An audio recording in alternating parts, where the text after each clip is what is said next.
Bien, nuevamente daremos paso a los compañeros que se están conectando. Para los que ya están conectados no hay problema.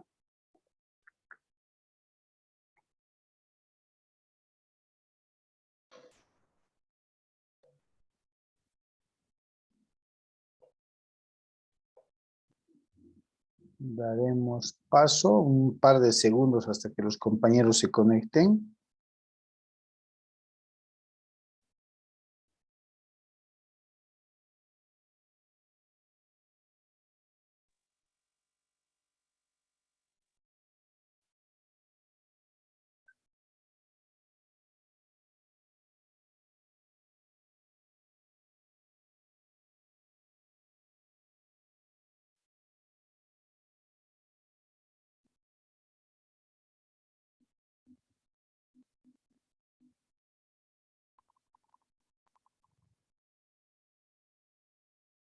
Bien, se vienen conectando los compañeros.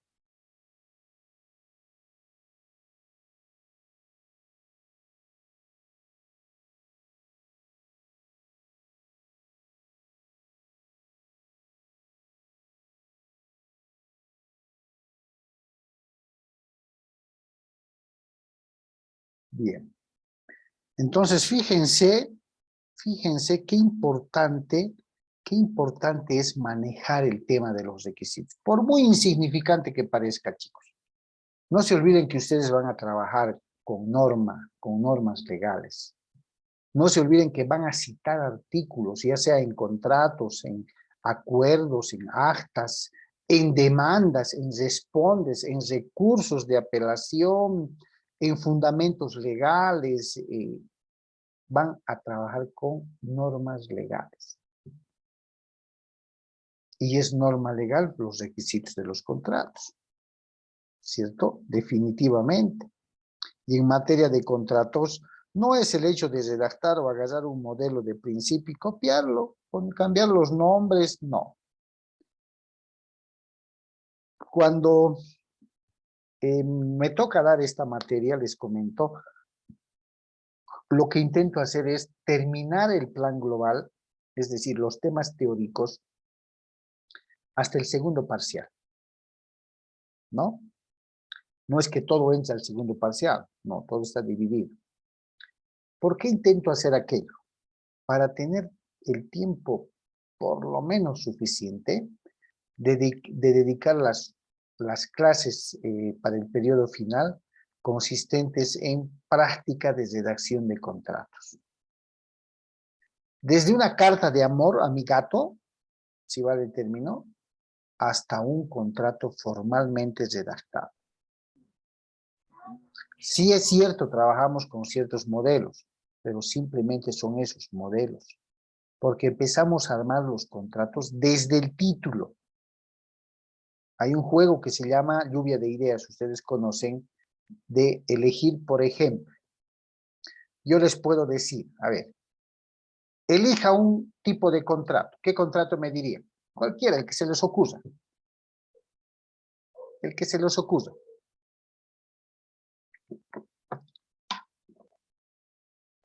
¿Qué contrato? El que conozcan. A ver, ¿quién me dice?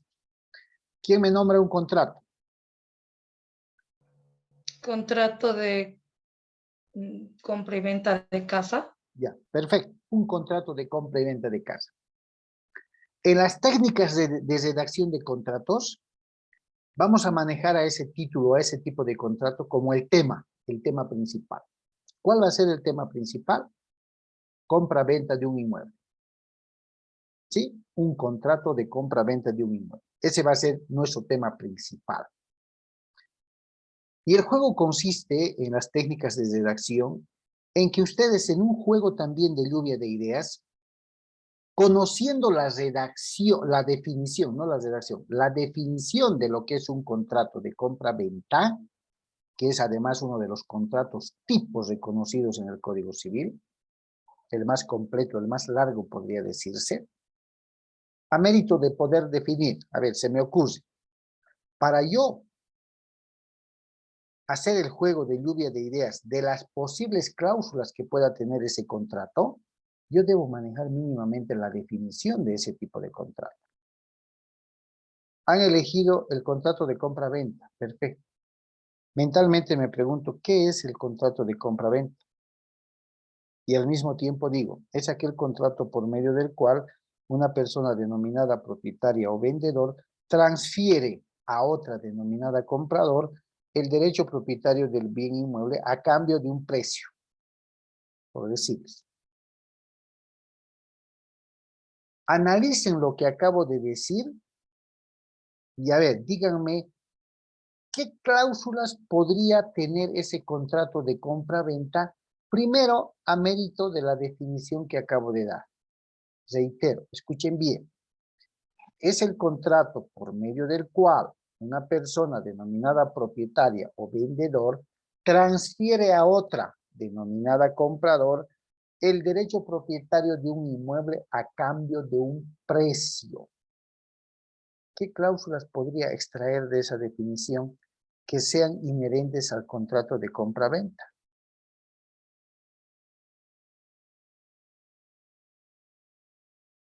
Doctor, sería primero de las partes. Muy bien. ¿Cuáles serían las partes?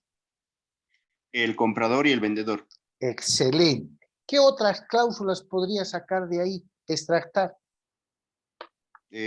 Después sería la cláusula que da a conocer la matrícula del bien inmueble. Del bien inmueble sería. El derecho propietario. Derecho propietario, exacto. Muy bien. ¿Qué otra cláusula le podría sacar? La cantidad de dinero. El precio. Perfecto. Así vamos jugando y ustedes irían apuntando, por decir, partes o sujetos, derecho propietario, precio. ¿Qué más? A ver, ¿qué más?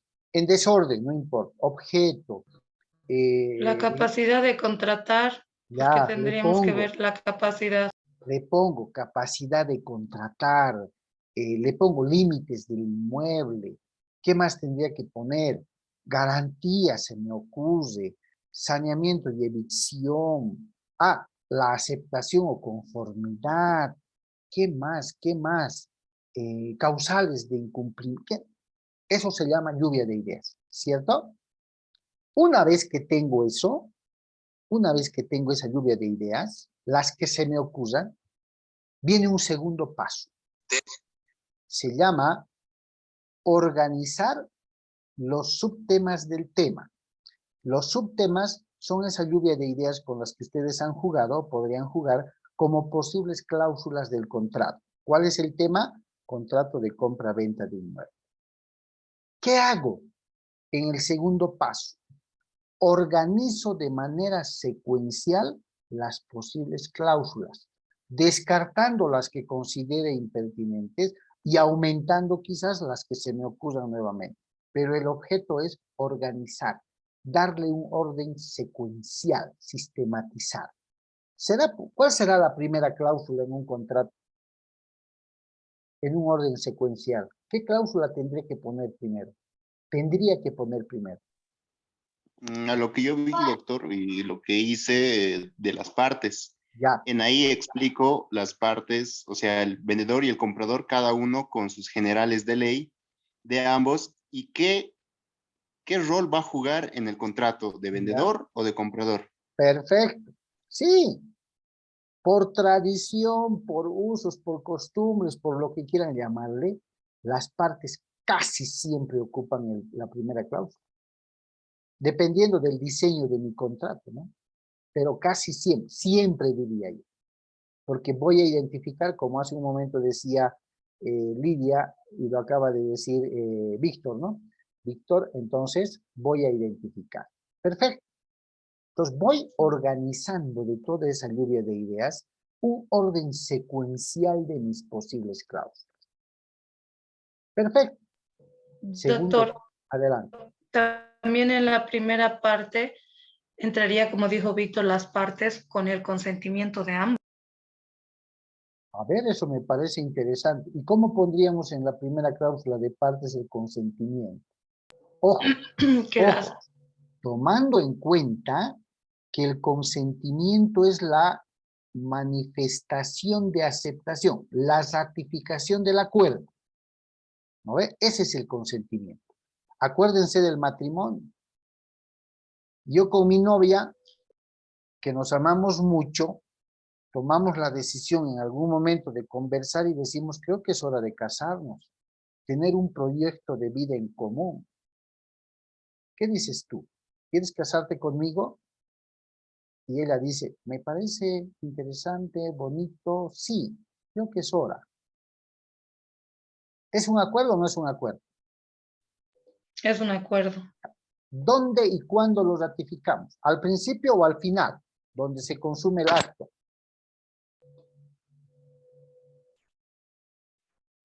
Podría Ah, ir en ambos, doctor. eso iba yo a decir. ¿Y? A ver, acuérdense del matrimonio. ¿Cómo es el asunto? Hablo con mi Es que si no novia, hay un nos consentimiento ponemos de anticipado, acuerdo. En el matrimonio sería, doctor, al final, pues. Porque Ah, al primero final, se ¿no ves? establece, se estructura todo, todito, y al Ah, final da el consentimiento del acepto. muy Y en el bien. contrato no es muy diferente, pero va por ahí. Exactamente. Me pongo de acuerdo, organizamos todo, estructuramos todos, requisitos, presentación de documentos, señalamiento de fecha, y llego a la sala de tortura para decir, acepto. Estoy pero ratificando. acuérdese también, doctor, que antes de ratificar su tortura, ha tenido que estar de acuerdo y tiene que haber tenido el consentimiento Pero, para pasar por todo el proceso. pero Por eso es claro, que yo también apoyaba lo que decía Víctor, a que se da eso, al principio y claro, también al final. pero no olviden, haciendo una comparación, claro, ahorita estamos viendo pincelazos, haciendo una comparación con el ejemplo típico del matrimonio, algún autor dice, la propuesta matrimonial venga del novio o venga de la novia, podría equipararse en materia contractual a la oferta, a la propuesta y a la aceptación o no, comparando No, ambos, doctor. comparando Una ambos. cosa es, una cosa es la propuesta y otra cosa es la aceptación. Yo Yo puedo propongo proponer, claro, y puedo la otra proponer, persona me acepta. se- Ejemplo, en materia contractual, he tomado la decisión de vender mi reloj. Lo oferto por Face, como todos hacen, ¿no ven? Y pido $100. ¿Es propuesta o es demanda la que estoy haciendo? demanda. ¿Sí? No es oferta. Oferta. Es una Estoy, oferta la que usted estoy está. ofertando, estoy proponiendo vender mi reloj y le estoy poniendo un precio, $100. Me llama Carmen que está en línea y me dice, disculpe, he visto la oferta o la propuesta de la venta de un reloj Citizen en $100. Sí, así es. Disculpe, ¿es charlable el plazo o no es charlable? No creo. Mire, estoy interesada en comprarle el reloj. Le propongo 500 bolivianos. Mi oferta, $100.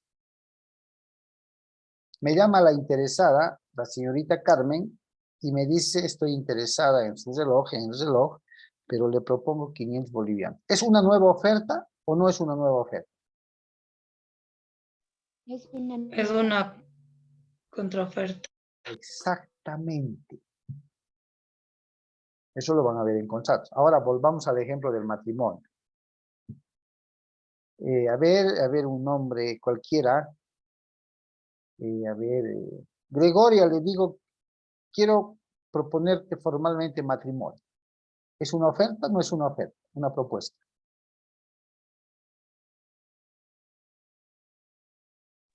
Sí es, Lisa. Sí es. Y Gregoria me dice, encantada, estaba esperando esa propuesta. ¿Es una primera aceptación? Dice, con el sí está aceptando. ¿Ok? Pero ¿qué pasaría si Gregoria me dice, yo también había pensado en eso, pero ¿cuándo propones casar? El 1 de mayo del 2022. A mí me gustaría casarme el 1 de enero. ¿Es una nueva propuesta o una contraoferta que me está haciendo, viéndolo desde el punto de vista así radical, objetivo, o no es?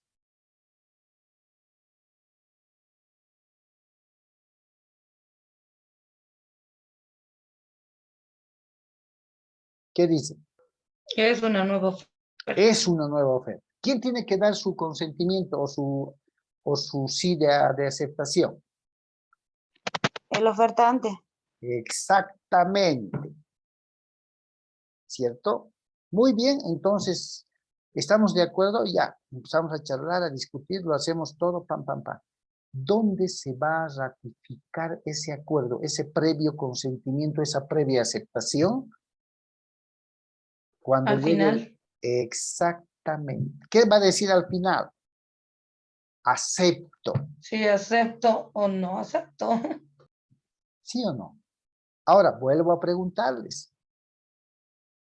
¿Pasa más o menos similar en la estructura de un contrato?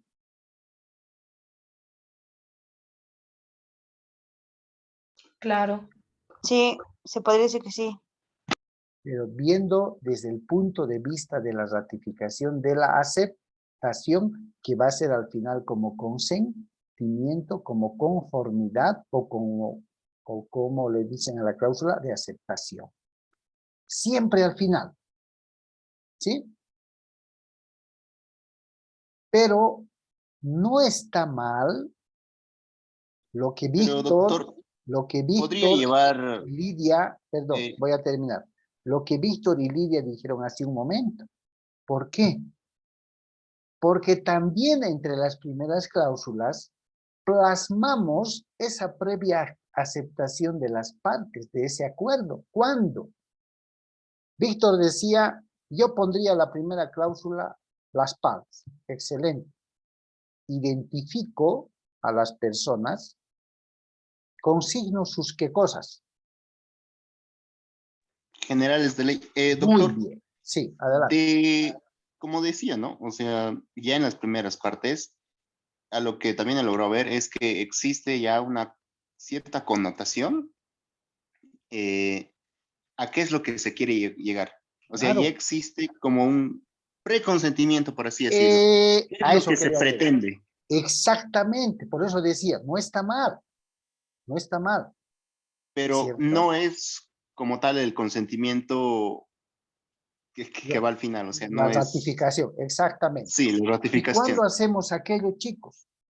Generales de ley, antecedentes del derecho propietario, objeto del contrato.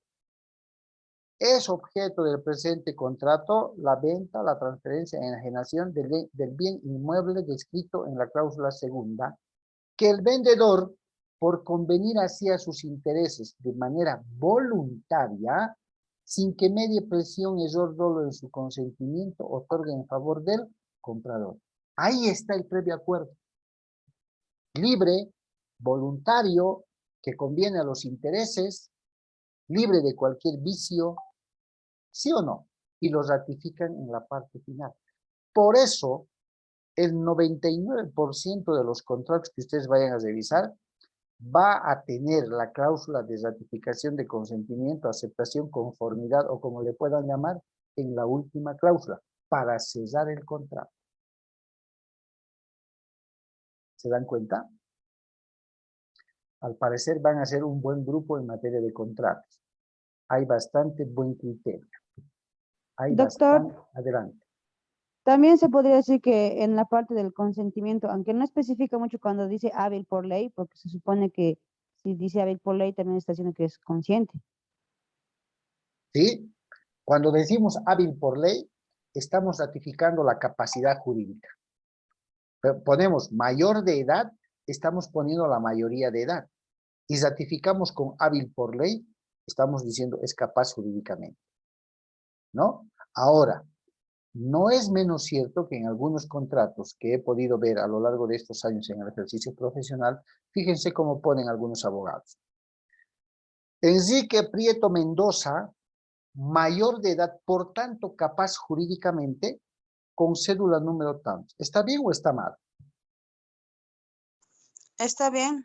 Está Está bien. bien, pero se sobreentiende también, ¿no? Con la primera palabra. Exactamente. Mayor de edad, por tanto, capaz jurídicamente. ¿No? Está ratificando al ser, es como dijera, como es mayor, es capaz. Por eso les digo desde ahora, ¿no? No sé si van a compartir conmigo la materia de contratos, no existe un patrón de contrato absoluto, no hay. Nadie puede decir, este es el modelo que se debe, no. Doctor, una pregunta. Adelante. ¿En qué parte podría yo establecer lo que dijo hace rato? Las personas tienen la capacidad, pero no entienden. ¿Sería más o menos como en pleno uso de su razón? O sea, En un ¿eso sería en la parte de consentimiento o en de no, las partes? en un contrato no se puede establecer aquello. Eso de que les he hablado que establece el código, capaz jurídicamente, pero incapaz de querer y entender, se maneja en procesos judiciales por resolución de contrato o nulidad de contrato.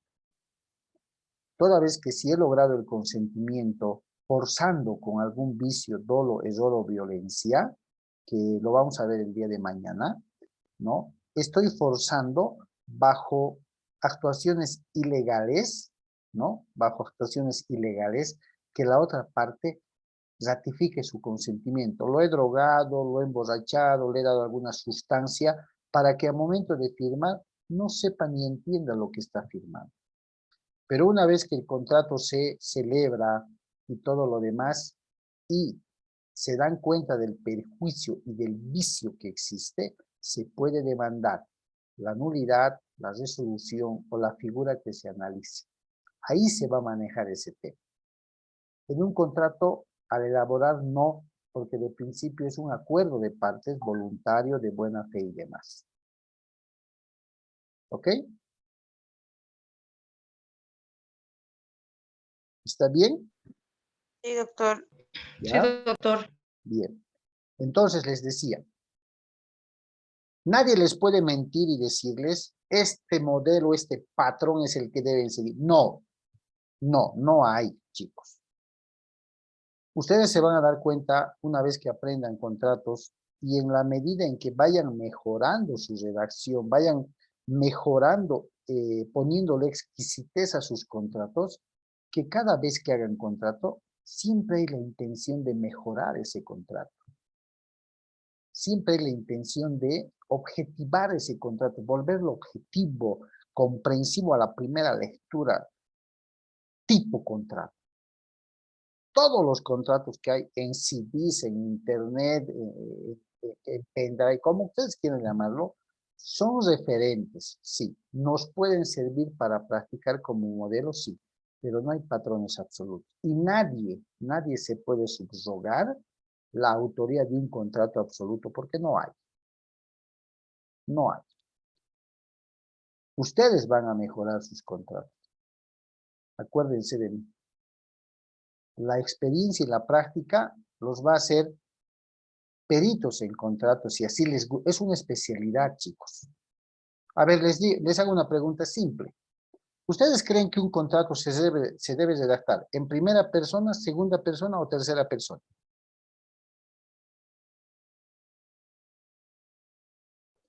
Tercera persona. Tercera persona, doctor, Creo. si no me equivoco. ¿Ya? ¿Ustedes creen que un contrato se debe redactar en tiempo presente o en tiempo futuro? En tiempo futuro. ¿Ya? ¿Quién dice algo más? Yo diría que puede ser en ambos, doctor. ¿Se dan cuenta? El tema de redacción de contratos es una especialidad aparte del derecho civil. Hay diplomados en materia contractual.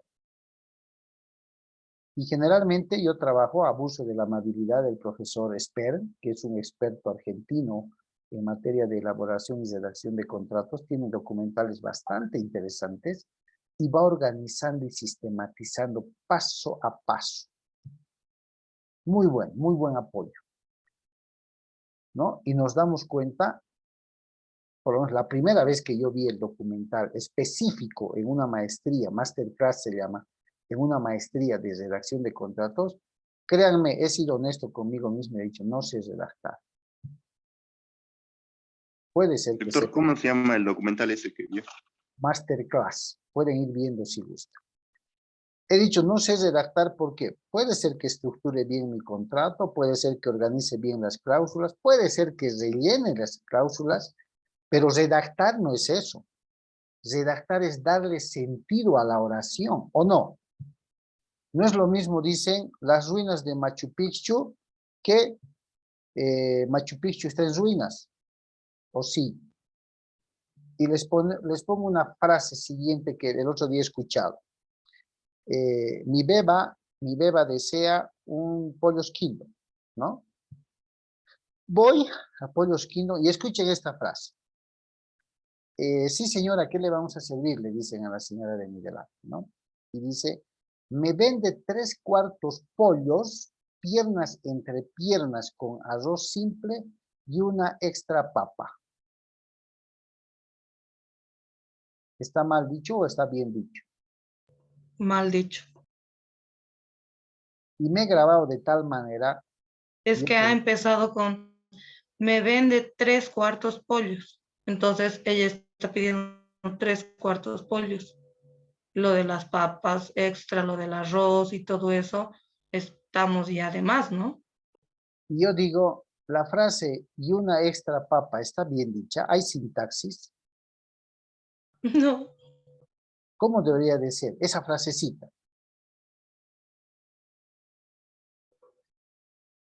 A ver, ordenen la idea. Una porción extra de papas.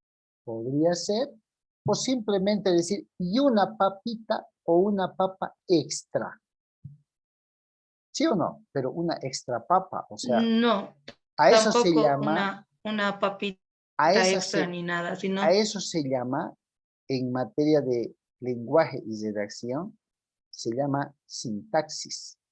Le tengo que dar sentido, ¿no ven?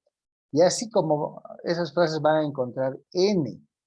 Entonces, este masterclass, muy interesante, hace esa pregunta y dice, ¿redactamos en presente, futuro o pasado? En pasado imposible.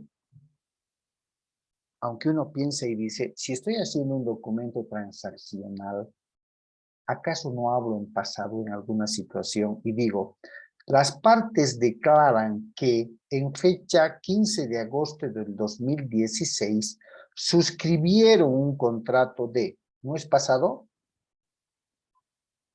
Es pasado.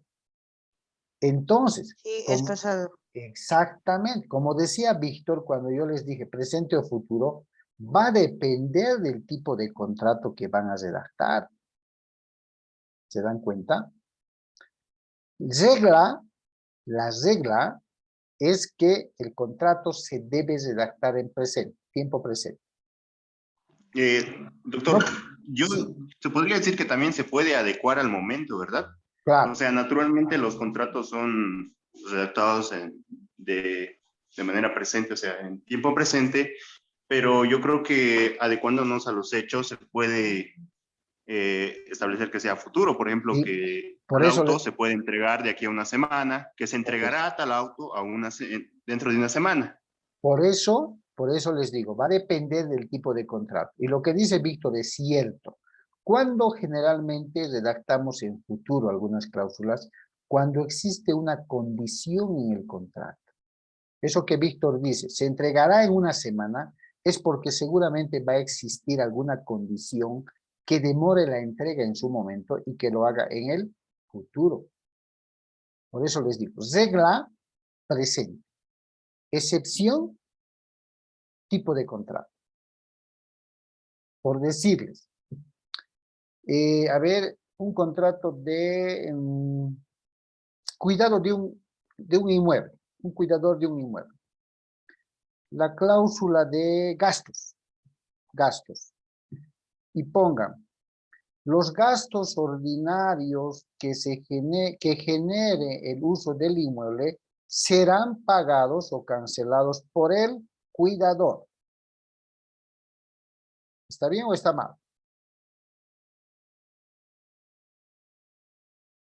¿Se acuerdan ustedes que en primaria y en secundaria en lenguaje nos han enseñado sujeto, verbo, predicado?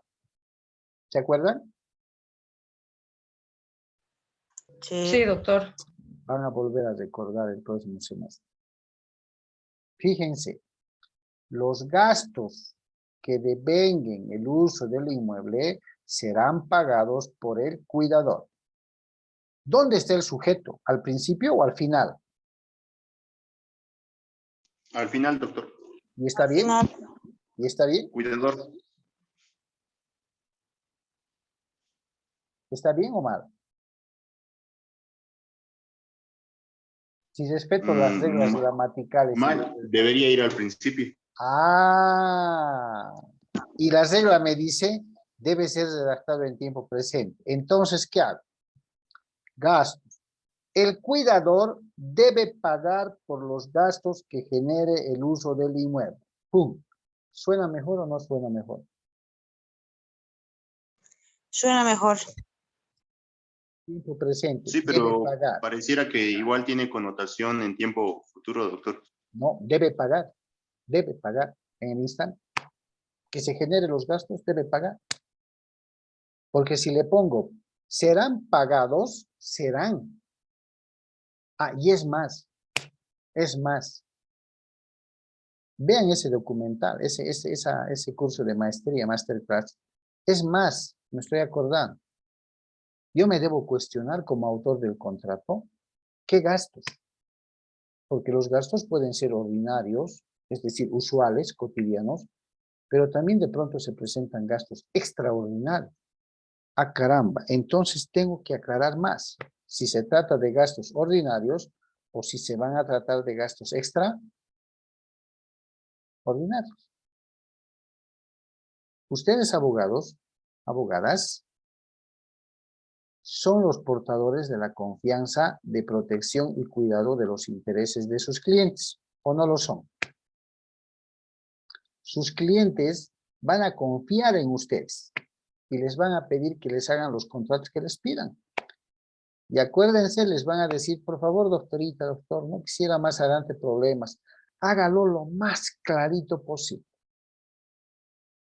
Entonces, dependerá de ustedes que ese contrato sea lo más, no voy a decir perfecto, pero lo más claro, preciso y objetivo posible. Si a ustedes al redactar se les ocurre que, caramba, gastos, pero pueden ser gastos ordinarios, gastos habituales y gastos extras. No, separaré las cláusulas. Listo. Por ejemplo, antes de la pandemia, muy pocos manejaban la teoría de la imprevisibilidad en materia de contratos.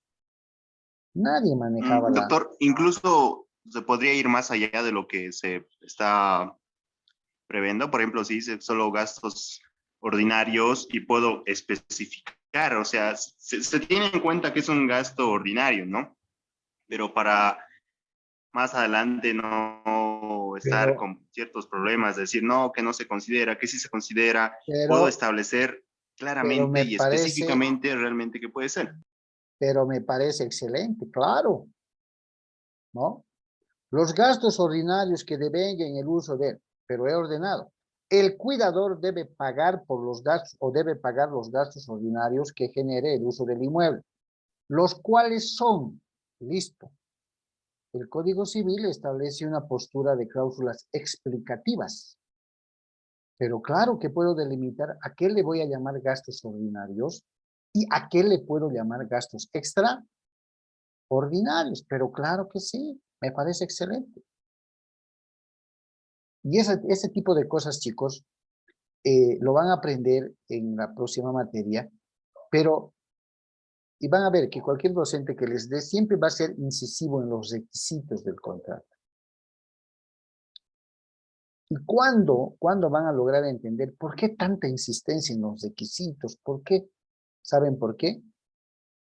Porque como decía el documental, cuando un contrato cumple con los requisitos que la ley establece, se presume que es eficaz legalmente, válido legalmente, por tanto, ley entre partes y de cumplimiento obligatorio.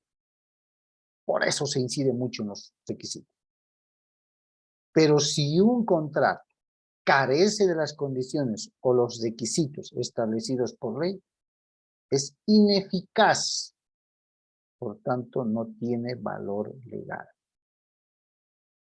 Y en esa ineficacia de los contratos, que es un tema totalmente aparte en materia contractual, van a ver seguramente lo que es la nulidad, la anulabilidad, la rescisión de contratos, la resolución de contratos. Y para manejar esos temas, ustedes tienen que manejar los requisitos como el Padre Nuestro. Así, claro. Porque el código les va a presentar causales de nulidad, causales de anulabilidad, causales de rescisión, causales de resolución. ¿Sí? Por eso se hacen. Yo estimo que todos los profesores que dan materia de contratos, como dicen vulgarmente, les sacuden con los requisitos. Tienen que manejar los requisitos aquí, así.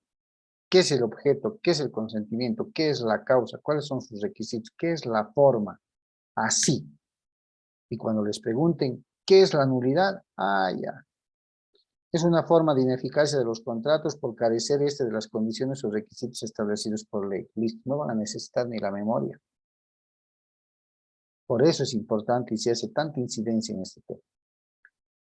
Bien, antes de terminar, ¿alguna pregunta? ¿Cómo se llamaba el doctor de la masterclass, doctor? Es el profesor Mario Spern. Busquen por masterclass. Él ha subido todo este material, lo ha subido a YouTube. Escúchenlo. Escúchenlo, tiene una hermenéutica bastante especial, hace prácticas, como les estoy comentando, parte de los comentarios son de ahí, ¿no? Expliquen por qué en presente, por qué no debe ir en futuro, por qué se debe respetar la estructura de la oración, sujeto, verbo, predicado, cómo se organizan las cláusulas, cómo se rellena cada cláusula, cuántas palabras por párrafo se recomienda que tenga un contrato, qué ocurre cuando es muy ampulosa la cantidad de redacción en cada, o sea, muy interesante. Personalmente, yo os digo, trabajo con eso en las prácticas de redacción de contrato para que puedan animarse a redactar por sí mismos, por sí, solitos, sin ver todavía modelos, nada, ¿no? Por sí mismos. Una vez que logran captar esa habilidad, ya, pues ya, vean modelos, vean todo. ¿Por qué? Porque ya se ha inculcado la iniciativa de ustedes para poder redactar con sus propias palabras. Bien, chicos, estamos llegando al final. Aquí vamos a quedar y mañana vamos a continuar con los requisitos esenciales de Messineo y los accidentales también, para entrar al tema del vicio, los vicios del consentimiento, que invalidan también el contrato. ¿Listo? Buenas noches, doctor. Gracias. Buenas noches, chicos, y nos vemos el día de mañana.